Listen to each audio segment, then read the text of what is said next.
Welcome to Death Not Yet, a You Should Be Here Podcasters Give Back series. Each episode focuses on an individual whose story exemplifies perseverance, bravery, and survival. Like a phoenix rising up from the ashes, these individuals in these cases today will inspire and encourage you to keep going. Death Not Yet is a collaborative effort from true crime podcasters who aim to focus on victims and give back to the community. Every penny donated will go back to an organization helping surviving victims of crimes navigate through their forever changed lives. To donate, please go to buymeacoffee.com/youshouldbehere. Hey guys, my name is Jamie Beebe and I'm the host of The Last Trip and Strictly Stalking. I'm really excited to bring you this week's episode of Death Not Yet. Do you love true crime and travel? So do I. I've spent the last few years traveling the world, chasing sunsets, walking unfamiliar streets, and breathing in the thrill of somewhere new. But along the way, I started wondering, what about the people who booked the same trips I did but never made it home? I'm Jamie Beebe, true crime investigator, traveler, co-host of Strictly Stalking, and now host of The Last Trip. Each week, I dive into the stories of people who are living their best lives, on vacation, chasing joy, celebrating milestones, when something went horribly wrong. From solo hikers who vanish without a trace, to romantic getaways that end in murder. The Last Trip explores the intersection of wanderlust and danger, beauty and brutality. You'll hear what led up to their final days, the hard facts of the investigation, and the haunting mysteries that still linger.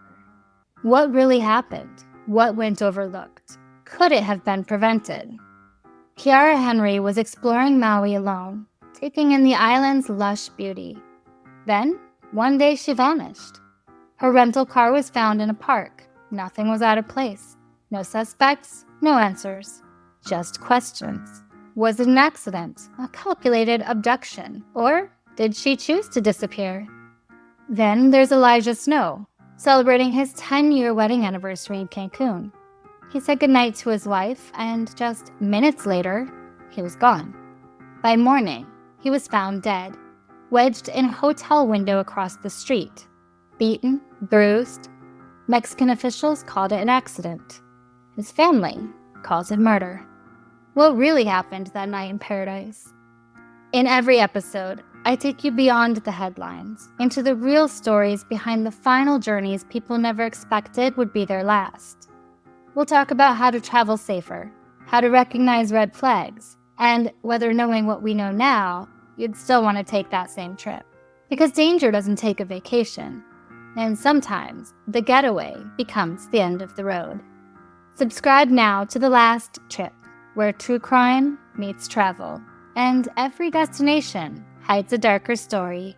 Available wherever you get your podcasts. And follow us on Instagram at The Last Trip Crime Pod.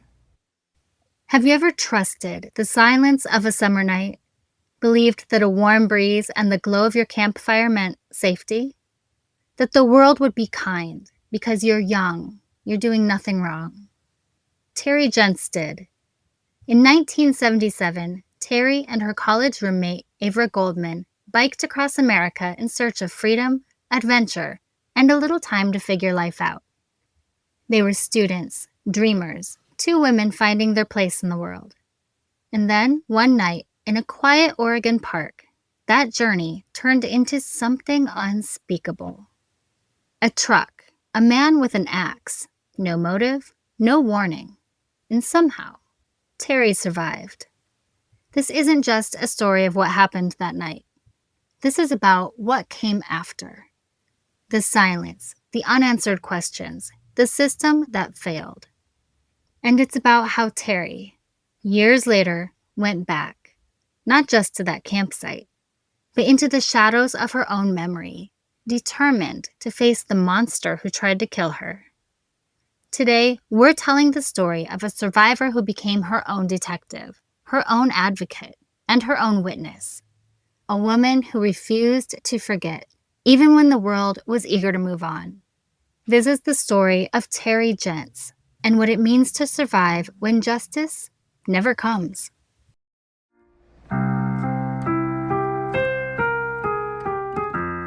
Come with me to the summer of 1977. Jimmy Carter is president. The Apple II computer has just hit the market, and Fleetwood Mac's Rumors is spinning in bedrooms across the country. It's a time of contradictions, post-Vietnam exhaustion colliding with California dreaming. The 70s are winding down, but the freedom of the road still feels sacred. Hitchhiking is common. Girls on bikes with backpacks and notebooks aren't yet strange or dangerous. They're romantic. Oregon was a land caught between eras, between wilderness and settlement, idealism and disillusionment. It's a state of enormous contrast. Lush coastal forests on the west, high desert on the east, and in between, stretches of rolling farmland, volcanic rock, and mountain-shadowed towns that feel more like outposts than cities. If you were traveling east of the Cascades that summer through Deschutes County, what you'd see is land that hadn't changed much in the past 50 years. Two-lane highways stitched through juniper and sagebrush, old farmhouses scattered miles apart, pickup trucks with rifle racks and dusty toolboxes. A town like Redmond, population just over 8,000 back then, with its single-screen movie theater and faded neon signs advertising beer and tires. It was a working town. Logging, ranching, and farming still ruled the economy. And in nearby Bend, a sleepy place by today's standards, tourism was just starting to stir, but only just. The ski slopes at Mount Bachelor weren't yet the winter destination they'd become. The boutique and wine bars hadn't arrived yet. Central Oregon in the 70s was still mostly quiet country, where outsiders were noticed and strangers didn't blend in. And yet, people came. They came for silence, the isolation, the rivers, the open roads. One of those roads, U.S. Route 126, runs west from Redmond toward the mountains. Just off that highway is Cline Falls State Park. Back then it was a small, unimproved park. No lights, no staff overnight, no real infrastructure.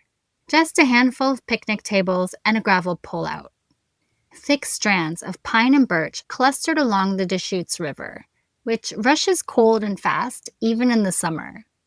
Locals might come out to fish or take a break on a drive, but by nightfall the place was empty. It was the kind of landscape that could feel spiritual or eerie, depending on your state of mind. The country was coming down from a cultural high. The summer of love was a decade gone. Watergate had wrecked the nation's faith in government. In the Pacific Northwest, survivalism and libertarianism were spreading in certain rural corners. The idea of living off the grid wasn't fringe. It was a quiet goal for many. If someone wanted to disappear in Oregon back then, they could, easily.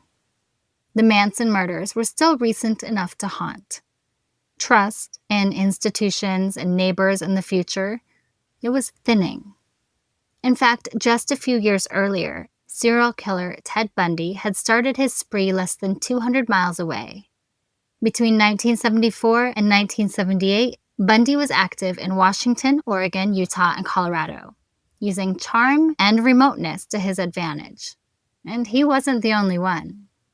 The 70s are often called the golden age of serial killers, not because of something in the water, but because the systems meant to track and connect crimes simply didn't exist yet. This is the same era as the Hillside Strangler in Los Angeles, the Son of Sam in New York. Women are going missing, and the idea of a random predator, that sudden, senseless violence could come from anywhere, is just starting to enter the American consciousness. There was no national DNA database, no cell phone signals, no CCTV.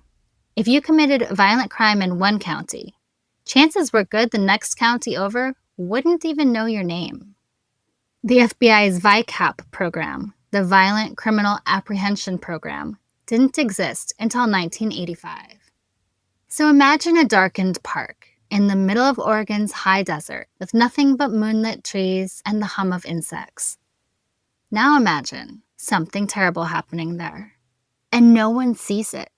no one hears it, with no real way to know, after the fact, who had come or gone. The remoteness, the quiet, the sense of safety in nature, it's what drew people to places like Cline Falls. But in 1977, that same quiet would hide a horror that no one expected.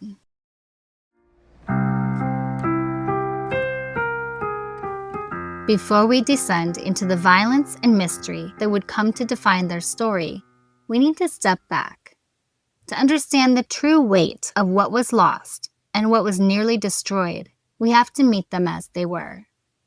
Not as victims, not as survivors, but as two young women filled with hope, curiosity, and a sense of adventure that only comes at the cusp of adulthood. Terri Jentz was born in 1957 and grew up in Western Springs, Illinois. In this suburban community, she was known for her inquisitive mind and a passion for storytelling. Her academic pursuits led her to Yale University, where she immersed herself in literature and writing. Terri's introspective nature and drive for understanding the human experience were evident even in her early years. Avra Goldman was a year older than Terri and came from Wellesley, Massachusetts. Raised in a family that valued education and service, she exhibited a deep sense of compassion and a commitment to helping others. She pursued her undergraduate studies at Yale University, which is where she met Terri. Avra's dedication to social causes and her empathetic nature foreshadowed her future career in medicine, where she would focus on caring for underserved populations. After a long year of papers, exams, and relentless deadlines, Terri and Avra found themselves wondering how they should spend their summer break before classes picked up again. They tossed around ideas, weighed their options, and eventually they landed on something bold, something unforgettable. They decided to ride the Trans-America Trail. And this was no small trip. This was a grueling cross-country bike route stretching from the Pacific to the Atlantic. Mountains, plains, deserts, and everything in between. For them, it wasn't just about the miles. It was about the freedom, the adventure, the idea of discovering the hidden corners of the country, and maybe discovering something about themselves along the way. They were chasing the open road, but they had no idea what it would cost them.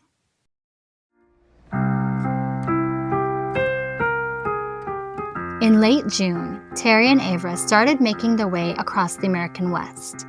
They were part of a slow but steady wave of young people taking to the roads that summer, riding across states on bicycles, backpacks strapped down with bungee cords, journals tucked between maps. This was a time before travel blogs, before selfies, before even much awareness of what might be waiting out there. Theirs is an analog adventure. Every turn of the wheel brings them deeper into a landscape that is beautiful, remote, and, in many places, indifferent. They'd started the ride a week earlier. The route would take them across the Cascades, through the heart of the state, then onward toward Colorado and the plains. Their trip was part self-discovery, part escape from the East Coast pressure cooker. It's not a race, it's a pilgrimage. Slow, thoughtful, open to detours. By June 21st, they passed through Sisters, Oregon, a small logging town nestled near the mountains, known for its Old West-style storefronts and sleepy pace. They rode through 90-degree heat and long hills. They were sunburned and road dusty, but still smiling. That evening, they found lodging in Redmond, staying in a motel near the edge of town. It was a modest, no-frills stop, the kind travelers used before Airbnbs or travel apps. They'd rest up, planning to push further east the next day. But the following morning, June 22nd, they were told something rather ominous. The highway they'd planned to take next, Highway 126, was closed up ahead due to a fatal car accident. A detour was suggested, but as they looked over their paper maps, they realized the alternate route would be longer, hotter, and more remote. So they decided to stay put another night. Only this time, they chose to camp. Cline Falls State Park lies just a few miles from Redmond, down a stretch of highway past ranch fences and hayfields. It's not a campground in the traditional sense. It has a few picnic tables, a small bridge crossing the river, and a thick canopy of trees that cast deep shadows, even in the afternoon. The Deschutes River cuts through the landscape there, fast and cold, fed by the mountain snowmelt. The water tumbles over ancient lava rock, creating a sound that fills the whole park, masking smaller noises beneath. It's peaceful, isolated, easy to miss from the road. They wheeled their bikes down a short trail into the shade, put out their sleeping bags, propped their bikes against a tree. It was warm. There were no other campers. They didn't feel afraid. It was just before dusk. That evening, back in Redmond, the town was moving at its usual slow pace. The bar in the corner was pouring Coors and Rainier into heavy glasses. A high school couple parked at the edge of the rodeo grounds. A few kids riding their bikes home before the sun dropped. There was no reason to believe anything was going to go wrong. But at that same time, someone else was driving that highway. A pickup truck headed west toward the park. As the sun disappeared behind the Cascades, so did that sense of safety. It was June 22nd, 1977, the last moment before everything changed. It was just after 11 p.m. The campsite, quiet. The stars, bright above the trees. The kind of sky you only get in places far from streetlights, far from people. The river flowing fast and steady nearby was a constant hush. Terri and Avra were zipped into their sleeping bags inside a lightweight nylon tent. It's the kind meant for backpackers. Barely more than fabric and thread stretched over collapsible poles. A little plastic window on one side. No padding beneath them, just the dry, packed dirt. Soon, they were fast asleep.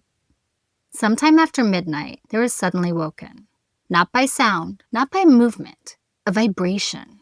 A shudder through the ground. Then, light. A blinding white light crashed through the side of the tent, searing through the thin nylon. A truck driving straight toward them. Headlights full beam, engine gunning. There's no time to scream, no time to move. In a split second, it hit the tent and drove directly over their bodies. But the truck didn't stop. It reversed. And then it drove forward again, twice, flattening the tent, flattening them. Bones breaking, flesh tearing. The impact was indescribable. Terri was hit on her right side, pelvis crushed, thigh bone shattered. The metal undercarriage was tearing through the tent inches from her face, until she was pinned beneath the wheels. Couldn't scream, couldn't move. The truck finally stopped, the engine cut out. Then, footsteps, heavy, measured. A man, silhouette at first, walked toward the wreckage of the tent. He was carrying something, a weapon. It was an axe. He kneeled and began to swing. Avra was struck first, a direct blow to the forehead, and then again and again. The sound, wet, heavy, final, filling the night. And Terri was lying inches away. She couldn't see his face, couldn't scream, couldn't move her legs, so she pretended to be dead. She could feel the air shift with each strike, just waiting for her turn. The man was standing over her, looked like a young cowboy dressed in boots and jeans, with the axe raised. As he brought it down, Terri did the unthinkable. She caught it in her hands. She's bleeding, broken. She whispers, "Please go away, take whatever you want, but go away and leave us alone." The man paused, withdrew the axe, and just walked away. Back to the truck, started the engine, and disappeared into the night. Pretty soon, the park was silent again. And Terri lay there in the dark, stunned and broken. Her body crushed beneath the weight of the truck, her mind trying to make sense of what had just happened. Time had lost all meaning. Was it seconds, minutes, hours? But she wasn't alone. Beside her, she could hear Avra, still breathing, struggling, gasping, still alive, but barely. Something shifted in Terri. Despite the searing pain, despite her shattered bones, her collapsed body, she knew she had to move.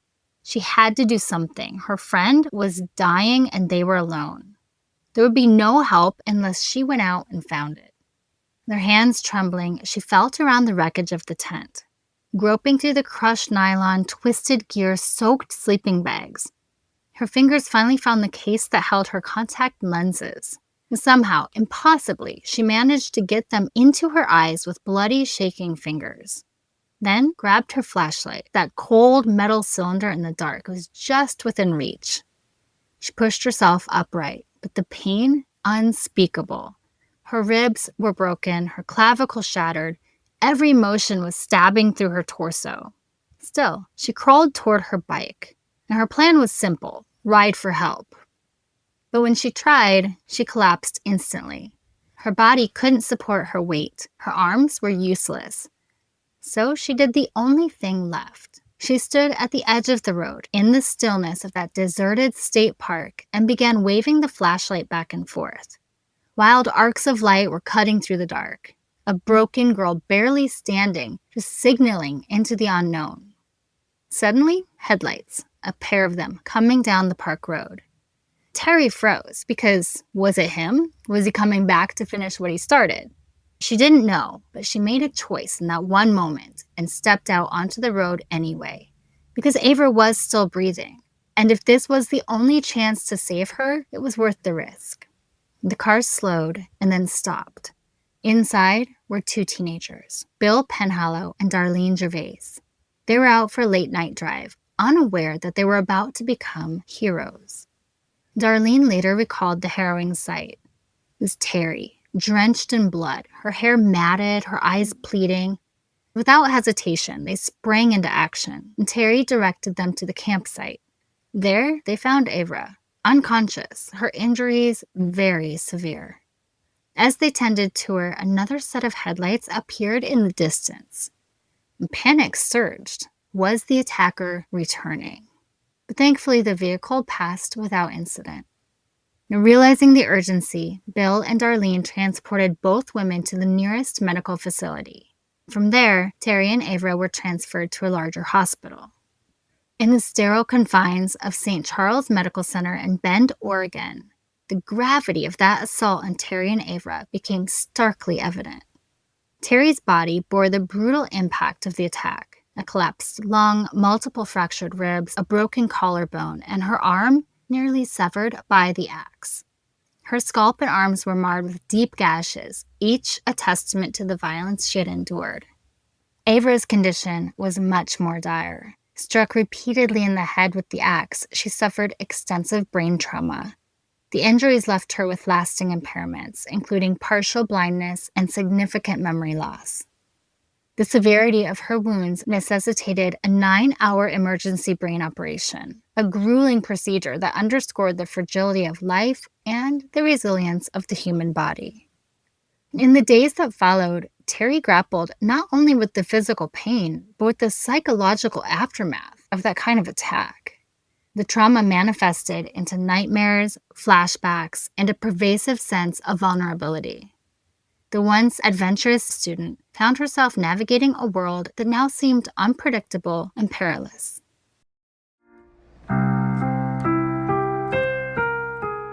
In the immediate aftermath of the brutal attack, local authorities were confronted with a crime scene that defied comprehension.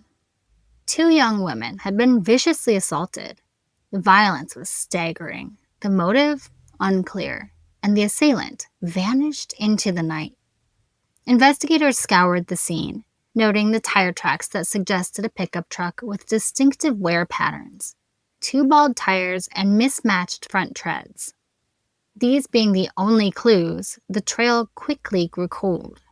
Avra, having suffered severe head trauma, had no memory of the attack, and Terri, though conscious during the ordeal, could only recall the assailant's silhouette: a physically fit man dressed meticulously in cowboy attire, his face obscured by darkness. As weeks turned into months, the case remained unsolved, and the community's unease grew. Rumors swirled, and suspicion eventually settled on a local teenager named Richard Dam. Now, at 17, Richard had a reputation for volatility and violence.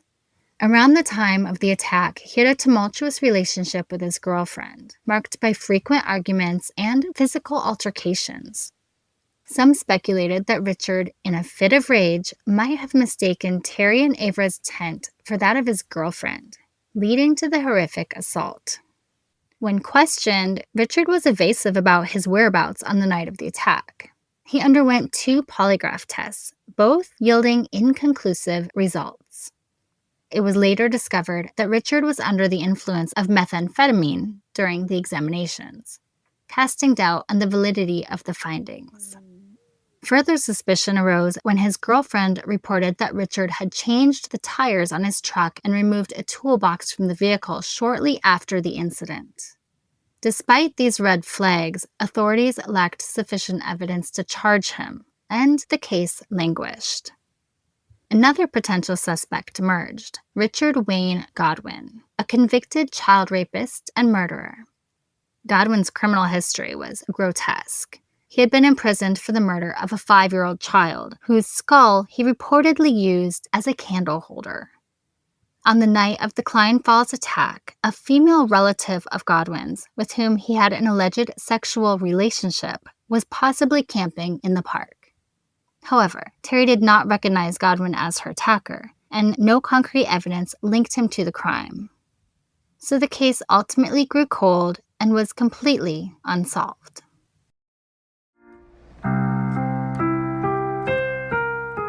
But the impact of the attack lived on. It was the invisible scars, the psychological trauma that proved most enduring for Terri. She grappled with intense post-traumatic stress disorder, experiencing recurring nightmares, flashbacks, and a pervasive sense of fear.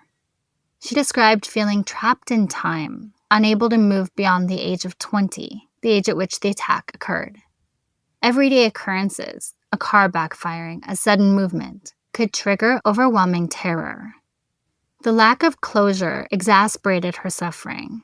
The assailant remained unidentified, and the case had grown cold. This uncertainty fed into a sense of mistrust, disrupting her sense of safety and hindering her ability to form secure relationships. Fast forward 15 years later, 1992. Driven by this unrelenting need for closure, Terri made the courageous decision to return to the scene of the crime. She embarked on a personal investigation, determined to uncover the truth that had eluded law enforcement for so long. With the police files lost and the statute of limitations expired, she knew that legal justice was unlikely. But for Terri, this was more than prosecution. It was about reclaiming her narrative and finding peace. And this journey was chronicled in her memoir, Strange Piece of Paradise, where she delved into the attack, the inadequacies of the initial investigation, and the lingering impact on her psyche. Armed with determination and a copy of the original police report, Terri began knocking on doors in Central Oregon. She spoke with locals, many of whom had lived in the area during the time of the attack. And to her astonishment, a recurring name surfaced. Richard Dam, whom she refers to as Dirk Duren in her memoir. Described as a volatile individual with a history of violence. He had long been suspected by the community, yet fear and a culture of silence had kept many from speaking out. Terri's investigation was meticulous. She interviewed his former girlfriends, ex-wives, and associates, piecing together a chilling portrait of a man who had allegedly evaded justice for years. Her findings were so compelling that the Oregon State Police reopened the case, assigning Detective Lynn Fredrickson to assist in the renewed investigation. Despite the mounting evidence, the legal system's limitations became apparent. The statute of limitations for attempted murder in Oregon was a mere 3 years. And that meant that her attacker, regardless of any new evidence, could no longer be prosecuted. Outraged by this legal constraint, Terri channeled her frustration into advocacy. Collaborating with Bob and Dee Dee Coons, founders of Crime Victims United of Oregon, she lobbied for legislative change. Their combined efforts led to the successful abolition of the statute of limitations for attempted murder in Oregon in 1996.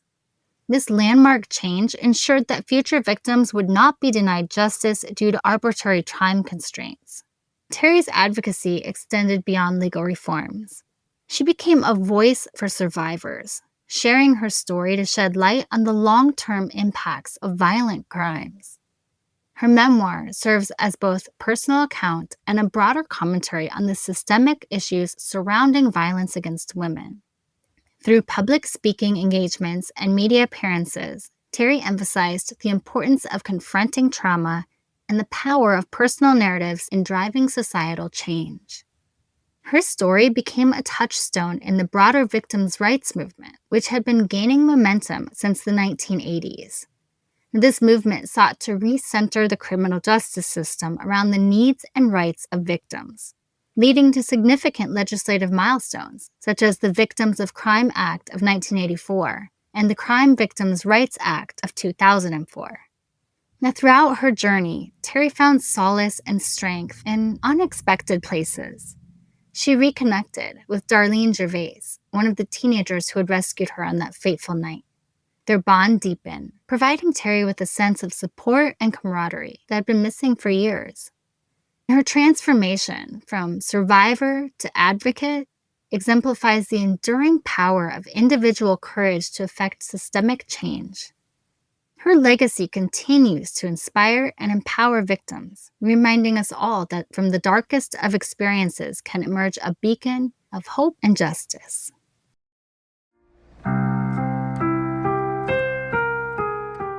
What happened at Cline Falls in 1977 is almost too brutal to imagine.